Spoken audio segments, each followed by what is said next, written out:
ಪ್ರಶ್ನೆ 5. ಮೇಷ ಲಗ್ನಕ್ಕೆ ಪಂಚಮ 5ನೇ ಸ್ಥಾನದಲ್ಲಿ ಸೂರ್ಯ ಗ್ರಹವಿದ್ದರೆ ಭವಿಷ್ಯವು ಹೇಗಿರುತ್ತದೆ?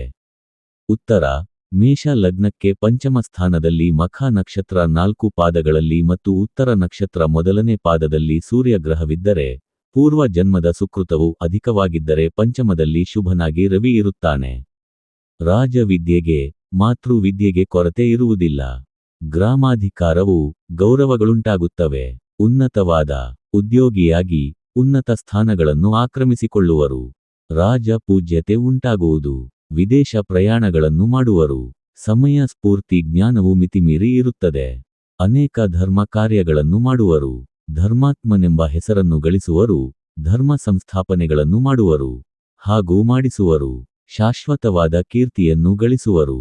ತನ್ನ ಊಹೆಗೆ ಸಿಗಲಾರದ್ದು ಏನೂ ಇರಲ್ಲ, ಎಲ್ಲವೂ ಸಫಲೀಕೃತವಾಗುವುದು.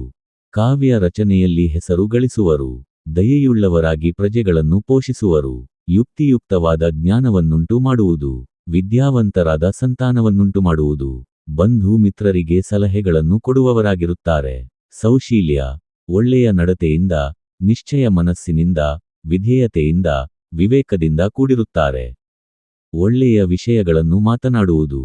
ಹಲವು ವಿಷಯಗಳನ್ನು ತಿಳಿಸುವುದು ಇರುತ್ತದೆ. ದೂರಾಲೋಚನೆಯನ್ನು ಮಾಡುವರು. ಘನತೆ, ಗಾಂಭೀರ್ಯತೆ ಇರುತ್ತದೆ. ಕಾರ್ಯವು ಪ್ರಾವೀಣ್ಯತೆಯಿಂದ ಕೂಡಿರುತ್ತದೆ. ಮಂತ್ರೋಪಾಸನೆ ಇರುತ್ತದೆ. ದೈವ ಪ್ರಸನ್ನತಾ ಶಕ್ತಿಯೂ ಇರುತ್ತದೆ. ದಾನ ಧರ್ಮ ಮಾಡುವ ಮನಸ್ಸಿನಿಂದ ಕೂಡಿರುತ್ತಾರೆ. ಪಾಪ ಪುಣ್ಯಗಳ ವಿಮರ್ಶನೆಯ ಬಲವಿರುತ್ತದೆ. ಗುರುತ್ವ, ಗುರುಶಕ್ತಿಯೂ ಇರುತ್ತದೆ. ಅನ್ನದಾನವೂ, ನಿಧಾನವೂ ಕೂಡಿರುತ್ತದೆ. ವಂಶಾಭಿವೃದ್ಧಿಯೂ ಇರುತ್ತದೆ. ನೀತಿ ನಿಯಮಗಳು, ಶಾಂತಿ ಪ್ರಶಾಂತಿಯೂ ಕೂಡಿರುತ್ತದೆ.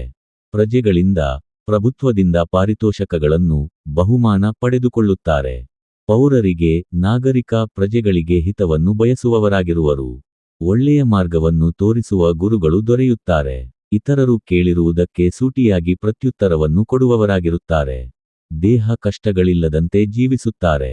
ಮೇಷ ಲಗ್ನಕ್ಕೆ ಪಂಚಮ 5ನೇ ಸ್ಥಾನದಲ್ಲಿ ಪುಬ್ಬ ನಕ್ಷತ್ರದ 4 ಪಾದಗಳಲ್ಲಿ ಸೂರ್ಯ ಗ್ರಹ ಇದ್ದರೆ ಮೇಲೆ ತಿಳಿಸಿರುವ ಭವಿಷ್ಯಕ್ಕೆ ವಿರುದ್ಧವಾಗಿ ನಡೆಯಬಹುದು.